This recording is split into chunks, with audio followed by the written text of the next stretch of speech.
Assalamualaikum warahmatullahi wabarakatuh. Bismillahirrahmanirrahim. Alhamdulillahi wa kafa. Wassalatu wassalamu ala imami ahli safa wal wafa Sayyidina Muhammadinil Mukhtaril Mustafa wa alihi ahli safa wa sahbihi ahli wafa wa man tabi'ahum bi ihsanin waqtafa. Amma ba'du.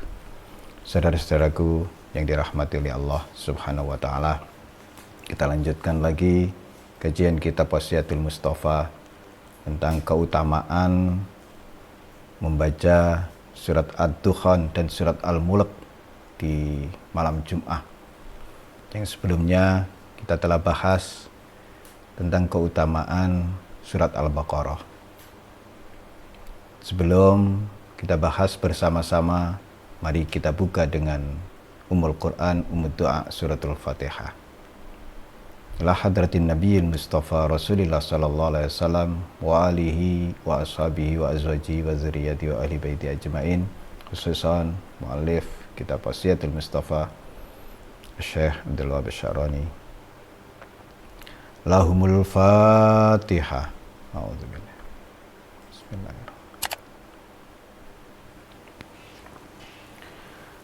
Qala Rasulullah sallallahu alaihi wasallam, ya Ali, man qara'a surat Ad-Dukhan wa surat Al-Mulk lailatal Jum'ah ghafarallahu dzunubahu wa kafa fitnatal qabr. Dalam redaksi yang lain, man qara'a surat Ad-Dukhan wa surat Al-Mulk lailatal Jum'ah ghafarallahu lahu ma taqaddama min dzanbi wa ma ta'akhkhar. Wahai Ali, siapa yang membaca surat Ad-Dukhan dan surat Al-Mulk setiap malam Jum'ah, Allah mengampuni dosa-dosanya dan dipelihara dari fitnah kubur. Ini sudah masyhur, kita semua tahu bahwa jika ingin dipelihara dari fitnah kubur, bacalah surat Al-Mulk setiap malam Jum'ah. Menurut tafsir Al-Quranul Majid An-Nur, ini yang pertama, kita bahas tentang surat Ad-Dukhan. Isi dari surat Ad-Dukhan itu adalah masalah kebesaran Al-Quran, ancaman kepada orang musyrik, mengungkapkan berbagai tamsilan untuk orang-orang musyrik dengan peristiwa-peristiwa yang dialami oleh Fir'aun dan kaumnya, dan menjelaskan keadaan manusia saat hari kebangkitan.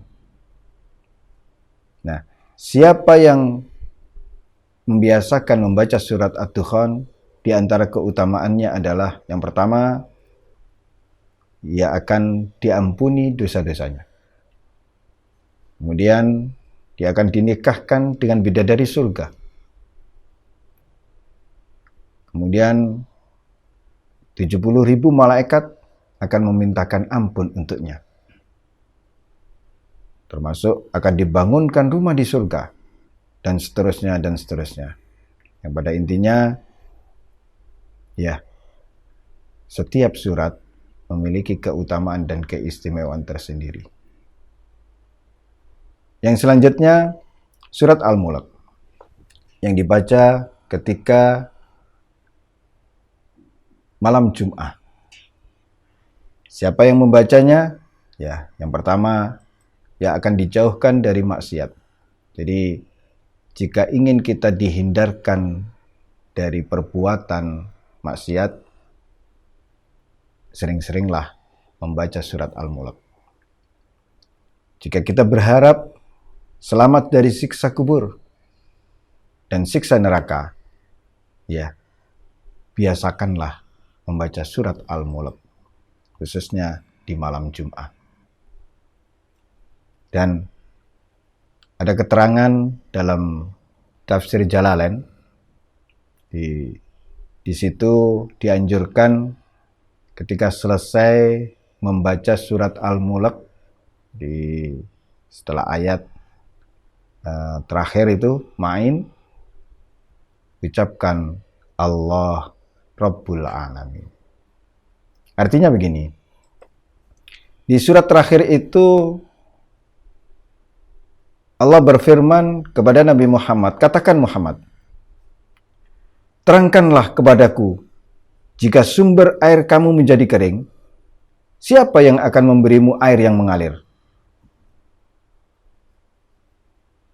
Tentu jawabannya adalah Allahu Rabbul Alamin.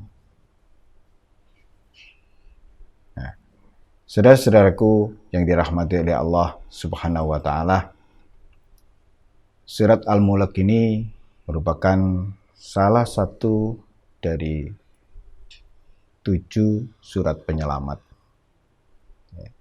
yang hendaklah kita membacanya secara rutin, setidaknya setiap malam Jumat. Kemudian, sebagaimana surat-surat yang lain, ya tidak cukuplah hanya dibaca, juga dipahami kandungan makna yang ada di dalamnya. Semoga dengan terus-menerus kita membiasakan membaca firman-firman Allah dan terus-menerus mempelajari maksud kandungan ayat dan firman yang kita baca, menjadikan iman, takwa, mahabbah dan ma'rifat kita menaik. Semoga Allah menjadikan kita semua termasuk orang-orang yang cinta Al-Quran. Yang dengan cinta Al-Quran itu diharapkan kelak di yaumil qiyamah Al-Quran menjadi syafaat buat orang-orang yang membacanya. Hadanallahu wa iyyakum ila siratal mustaqim wa ja'alanallahu wa iyyakum minat tawwabin wa minal mutatahhirin wa adkhalana wa iyyakum fi zumrati ibadi salihin al muslihin. Wassalamualaikum warahmatullahi wabarakatuh.